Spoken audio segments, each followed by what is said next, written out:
ભીખુ દાત્રે હતું. રમાબાઈ 9 વર્ષના થયા ત્યારે રામજી સતપાલને બહુ ઝરક હતો. રામજી સતપાલનું કુટુંબ બહુ જ મોટું હતું. તમામ જવાબદારીઓ રમાબાઈએ માથે ઉપાડી દીધી હતી. જ્યારે બાબા સાહેબ લંડન ગયા ત્યારે રમામાને કહેતા કે રમા, તારી પાસે કમાવાનું કોઈ સાધન નથી, તું શું કરીશ, કેવી રીતે દીકરીનું ભરણ પોષણ કરીશ? ત્યારે રમામાએ સરસ જવાબ આપ્યો કે તમે સાહેબ ભણવામાં ધ્યાન આપો, કુટુંબની જવાબદારી બધી મારી. આવો સપોર્ટ રમાબાઈએ બાબા સાહેબને આપ્યો છે. રમામા 4 સંતાનોની માતા બની હતી. રમેશ, ઇન્દુ, યશવંત અને છેલ્લે રાજરત્ન. કોઈને બચાવી શક્યા ન હતા, કારણ કે ઘરમાં ગરીબી, ભૂખમરો, બાબા સાહેબનું ભણતર ચાલુ, વિદેશમાં, ત્યાં પૈસા મોકલવાના.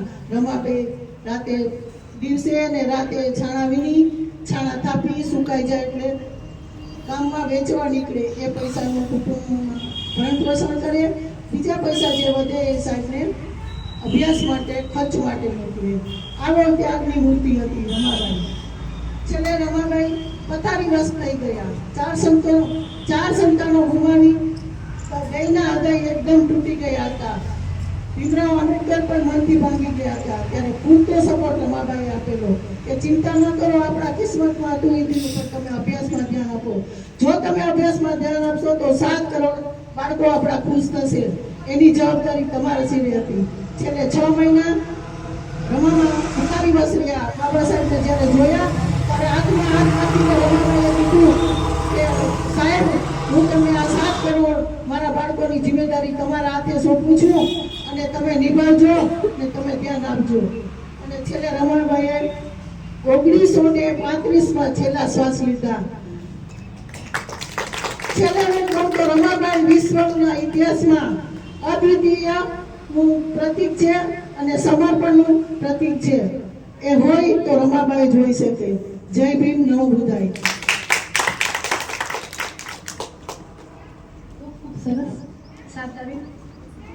રમાબા વિશે 2 શબ્દો બોલવું એટલે બહુ કઠિન વાત કહેવાય, કારણ કે રમામાએ જે કંઈ સાહસ કર્યા છે તે સાહસ અત્યારે તો ખાલી વાત વિચારીએ ને તો પણ નથી થઈ શકે તેવા.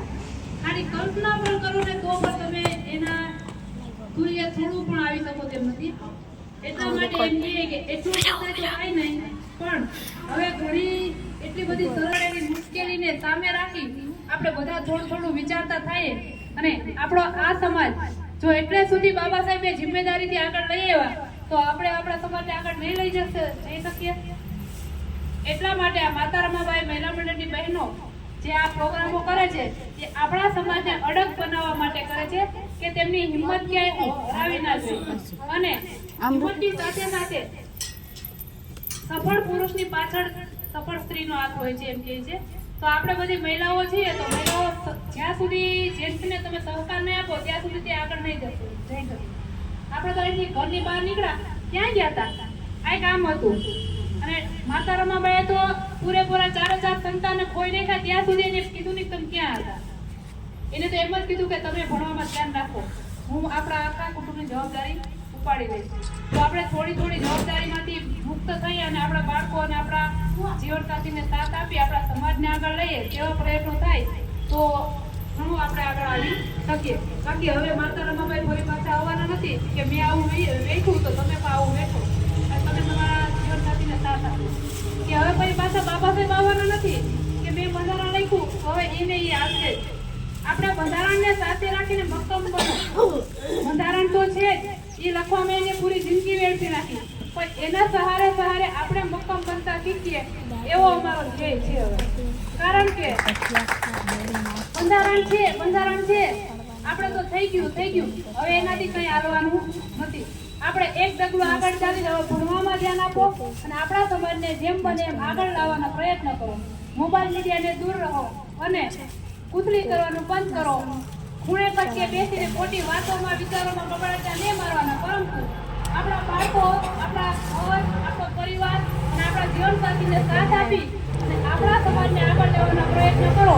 તો વધારેમાં વધારે સારું આપણે આજ કરતાં પણ કાલ વધારે જીવી શકશું. કારણ કે હું વાગોળેલું વાગડવામાં મને મજા નથી. વાગોળેલું વાગડવામાં મને મજા નથી. વાગડેલું વાગશું તો આપણે ક્યારે વિચારશું? આપણી અંદર જે પડ્યું છે એને ખોજો. આપણે અંદરના જે વિચારો છે ને હવે આપણે શું કરવું એને વિચારો, તો જ તમે આગળ આવી શકશો. બાકી માતા રમાબાઈના જે જન્મદિવસ છે આપણે ઉજવવાના, આપણે ખુશ છીએ કે માતા રમાબાઈ હતા તો બાબા સાહેબ આવ્યા, અને બાબા સાહેબ હતા તો આપણે બધા અહીંયા ભેગા થઈએ. નકર આપણે કોઈ હોત નહીં. માતા રમાબાઈ ના હોત તો બાબા સાહેબ પણ ના હોત. એટલા માટે એનો જન્મદિવસ ઉજવવામાં આવે છે. અને જો ઈ બે ના હોત તો આપણે અહીંયા કે સામે હોત નહીં.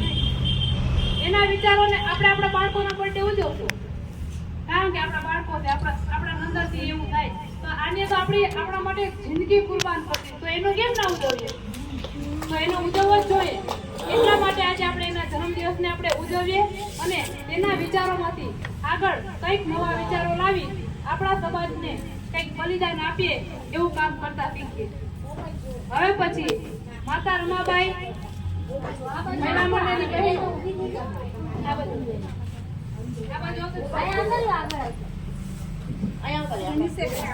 કરી શકીએ એ કાર્યક્રમમાં વધારે અમને સપોર્ટ કરો, અમારો સાથ આપો અને અમારો સહકાર બનો. Thank you.